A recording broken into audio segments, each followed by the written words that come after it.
¿Qué tal? Mi nombre es Gabriel Ruiz Ortega. Esta es una edición más aquí en Caretas Cultural. En esta ocasión nos acompaña Marco Santuario. ¿Qué tal, Marco? ¿Cómo estás? Muy bien, Gabriel, un gusto hablar contigo y con tu audiencia acá desde Brasil. Así es.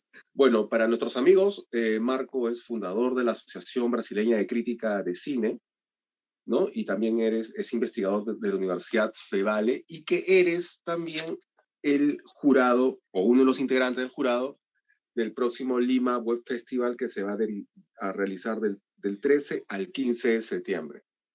Marco, ¿qué expectativas tienes sobre el Lima Web Festival? Las más grandes posibles, Gabriel. Mi mundo cinematográfico y audiovisual es muy intenso, digo yo, porque es algo que me gusta, es una pasión que se volvió profesión, ¿no?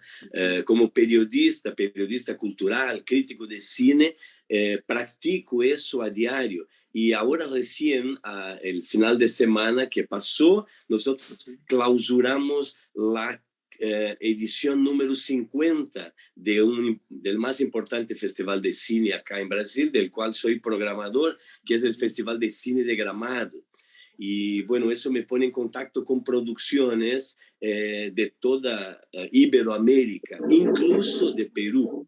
Y ahora, al ser invitado a participar del Lima Web Fest, es más un honor también y me va a permitir conocer más profundamente los elementos audiovisuales alrededor de la web, ¿no? Que es también un espacio, diría yo, esencial hoy para la producción, la distribución, la exhibición y el consumo de las producciones que se vengan a hacer, ¿no? En el mundo todo. Entonces, pero estoy con muy altas expectativas sobre lo que voy a ver y también lo que podré compartir con los otros jurados que van a estar en Lima Web Fest. Tú señalaste hace un momento, Marco, de que tú eres un diletante, no un apasionado del cine, ¿no? O sea, uno se acerca a las pasiones de manera, digamos, amateur, ¿no? Ahora, este gusto por lo audiovisual se potenció más durante la pandemia, ¿no? O sea, el encierro, digamos, obligado hizo, digamos, que los jóvenes principalmente desarrollasen un poco más, digamos, estas herramientas tecnológicas que hay a la mano, ¿no? Marco, tú que tienes tanto tiempo en este rubro, al final, ¿qué es lo que importa? ¿El medio o la pasión o el conocimiento que uno pueda, digamos, adquirir? Porque antes, digamos, para que alguien haga algo, digamos, algo audiovisual, tenía que tener más herramientas, ¿no? O sea, más herramientas fácticas, por decirlo de una manera, ¿no? Que se tocaban. En cambio, ahora es más fácil. ¿Cómo determinar la calidad en este sentido? Bueno, siempre en esos 30 años que estoy en eso del audiovisual y la comunicación y la cultura, he percibido por lo menos 3 puntos fundamentales. Uno que decís ahora que es la tecnología, ¿no? La tecnología ha avanzado muchísimo y sin duda, ¿no?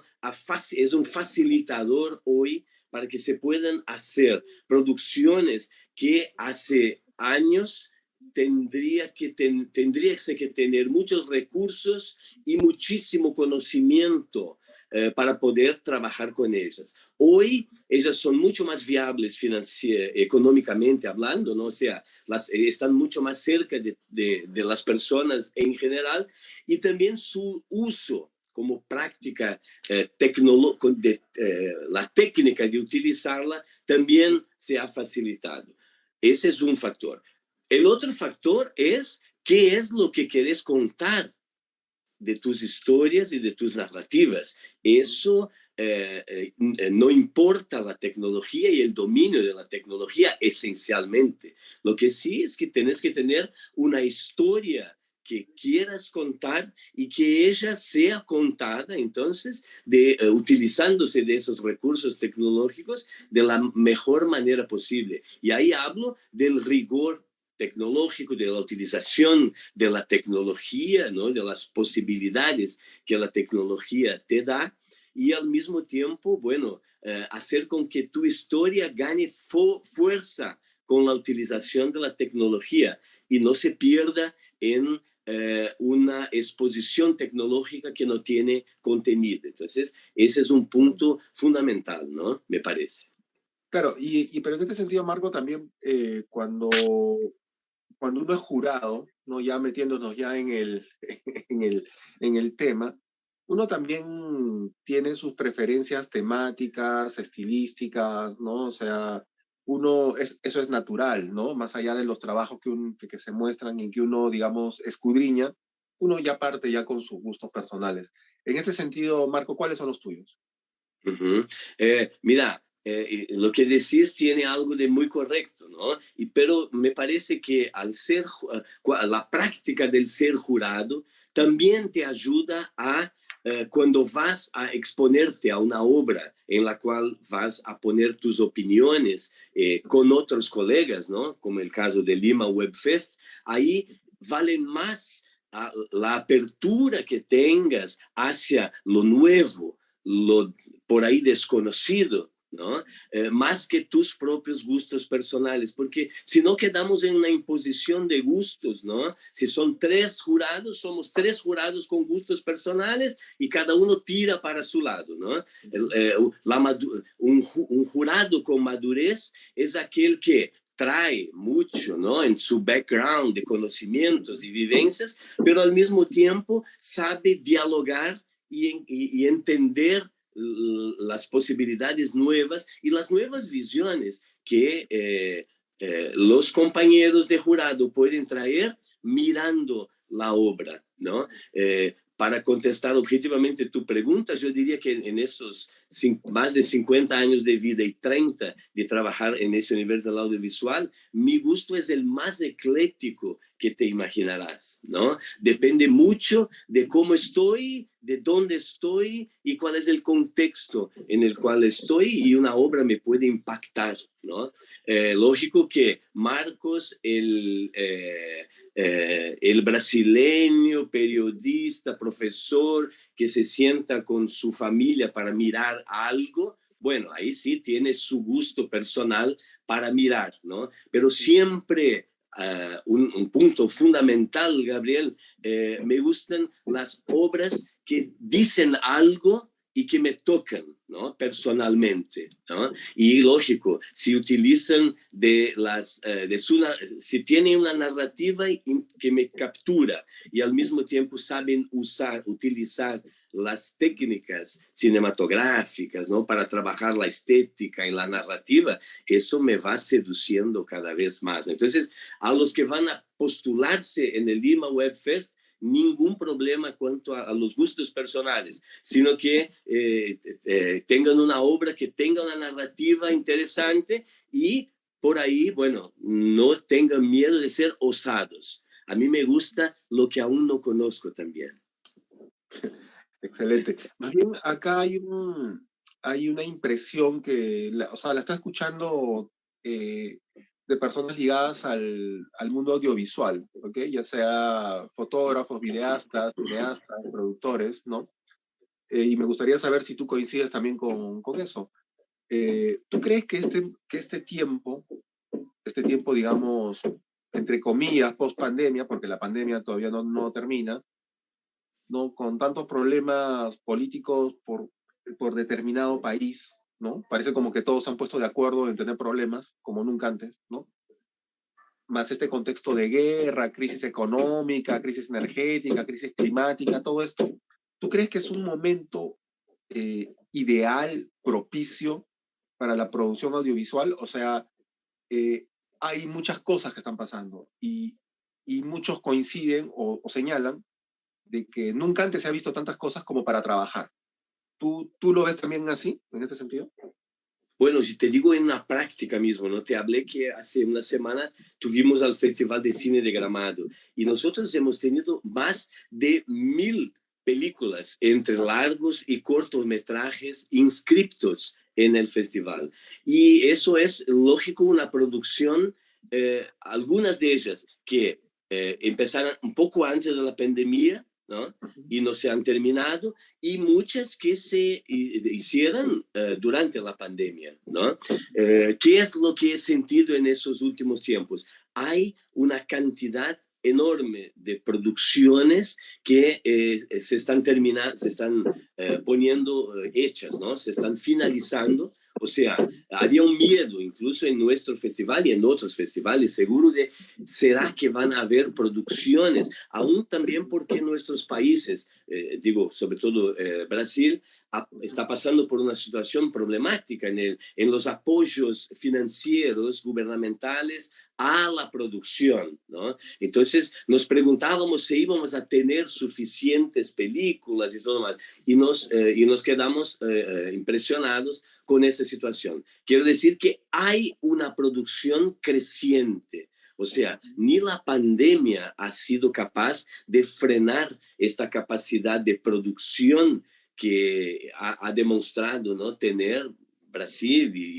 y los demás países, y también quizá miro por la cuestión de la urgencia de contar las historias, ¿no? Entonces, creo que impulsados por esas cuestiones, la gente que creativa y osadamente está involucrada con el audiovisual ha encontrado una energía que no imaginábamos quizá que se podía tener en este momento en producciones. Y por otro lado, Gabriel, a mí me parece que me parece una impresión personal, pero se confirma con los datos que tenemos, por lo menos en Brasil, que durante la pandemia, 2020 y 2021, el fuerte de la pandemia, ha crecido sustancialmente el consumo de los productos audiovisuales. Eso es comprensible, ¿no?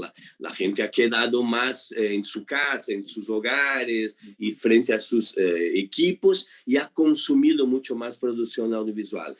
Y es lógico, más consumo, más necesidad de producción de contenido. Y a eso vamos, ¿no? Las plataformas y la web en general están ahí sedientas por contenidos que sean producidos con creatividad, osadía, rigor tecnológico, utilización tecnológica y, bueno, nuevos postulados estéticos quizá, ¿no? Entonces, a mí me parece que sí, es un momento muy fructífero a pesar de que si miramos los 2 últimos años, nos podríamos imaginar que eso sería frenado, pero al contrario, lo que he visto en la práctica acá en Brasil y mirando a los otros eventos en algunas partes del mundo en que estoy en contacto, también digo lo mismo, ¿no? Creo que al mirarnos más adelante, cuando mirarnos hacia atrás acá la historia, veremos que fue un momento trágico para la humanidad,